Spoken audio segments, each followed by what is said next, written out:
Good morning class. आज हम लोग पढ़ेंगे पार्ट 3 प्लास्टिक युग। प्लास्टिक युग जीवन में, इसमें हम लोग क्या जानेंगे, सीखेंगे। जीवन में प्लास्टिक की चीज़ों की उपयोगिता को हम समझेंगे और उसके कचरे का पुनः प्रयोग और सही निस्तारण सीखेंगे।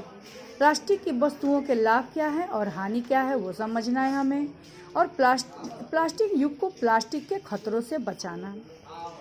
अब एक सूची बनाना है कि आप घर में, विद्यालय में प्लास्टिक की कौन कौन सी वस्तुओं का प्रयोग करते हैं। क्या आप उन वस्तुओं की जगह कोई अन्य वस्तु का प्रयोग कर सकते हैं जो प्लास्टिक से न बनी हो।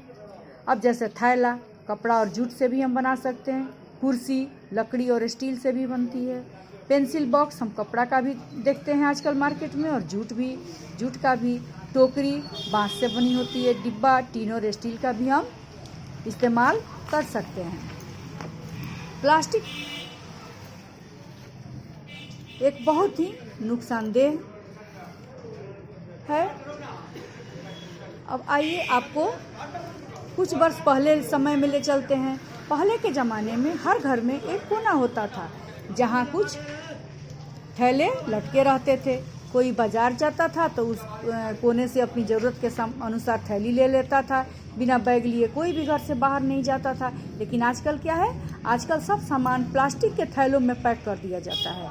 खाने का सामान, घरेलू उपकरण, इलेक्ट्रॉनिक गैजेट, औषधियाँ, वस्त्र, पोशाकें, सब्जी, फल आदि आप कुछ भी खरीदें, प्लास्टिक के थैले आपको हर जगह मिलेंगे। घर, बाहर, ऑफिस, सड़क, हर जगह आपको प्लास्टिक नजर आएगा। यह कहना अतिशयोक्ति न होगी कि आज हम प्लास्टिक युग में जी रहे हैं। घरेलू उपकरण, जैसे हम लोग पढ़े, घरेलू घर में प्रयोग होने वाले उपकरण का अर्थ होता है औजार, औषधियाँ, दवाएं। अतिशयोक्ति बढ़ा चढ़ाकर कहना। प्लास्टिक हमारे पर्यावरण के लिए कितना खतरनाक है, यह बात समझने के लिए हमें वैज्ञानिक पर्यावरण कार्यकर्ता होना आवश्यक नहीं है। प्लास्टिक थैलियाँ सीवर के बहाव में बाधा पैदा करती हैं। कई जानवरों को इन थैलियों की वजह से जान से हाथ धोना पड़ता है, जैसे कि समुद्री कछुआ इन थैलियों को जेली मछली समझकर खा जाता है।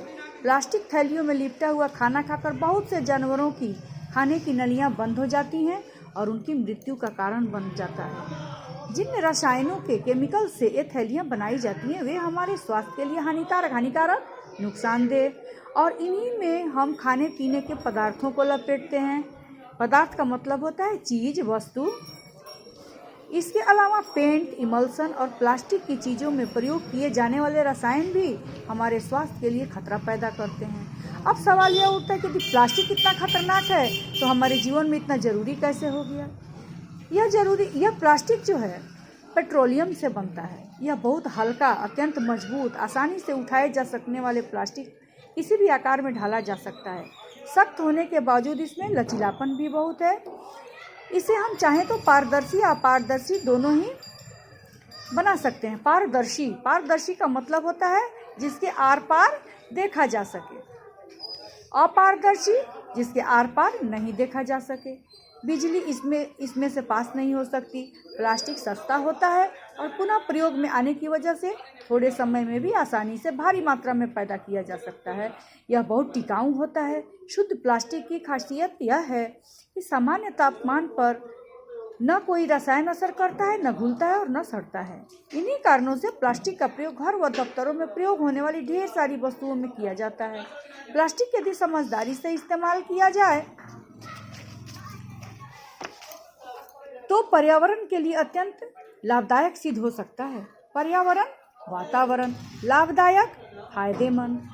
लकड़ी और कागज की जगह इन्हें प्रयोग कर हम जंगलों को बचाकर वैश्विक ताप वृद्धि, ग्लोबल वार्मिंग को कम कर सकते हैं। स्टील की जगह प्लास्टिक के बड़े डिब्बों में जब सामान इधर उधर भेजा जाता है तो हल्के होने की वजह से ईंधन के खर्च में भी कटौती होती है। अब इतने सारे सब गुण होने के बाद भी प्लास्टिक के विरोध में विश्व भर में इतना शोर क्यों? हम लापरवाही करते हैं। हम प्लास्टिक का प्रयोग सही तरीके से नहीं करते हैं और भारी मात्रा में उसका जो कूड़ा कचरा इकट्ठा होता है उसे छुटकारा पाने के लिए पूरा प्रयोग और तरीकों को बारे में नहीं सोचा जा सकता है। बहुत सारे देशों में सरकार ने प्लास्टिक की थैलियों के प्रयोग पर तो पाबंदी लगा दी है या उनके प्रयोग पर रोक लगाने के लिए उन पर कर यानी टैक्स लगा दिया है।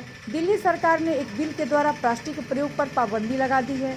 इसके साथ ही नए नए प्रयोग और इस बात की रिसर्च की जा रही है कि प्लास्टिक वेस्ट का सही प्रयोग कैसे किया जाए। Thank you student. अगला भाग हम लोग पढ़ेंगे अगले वीडियो क्लास में। ठीक है।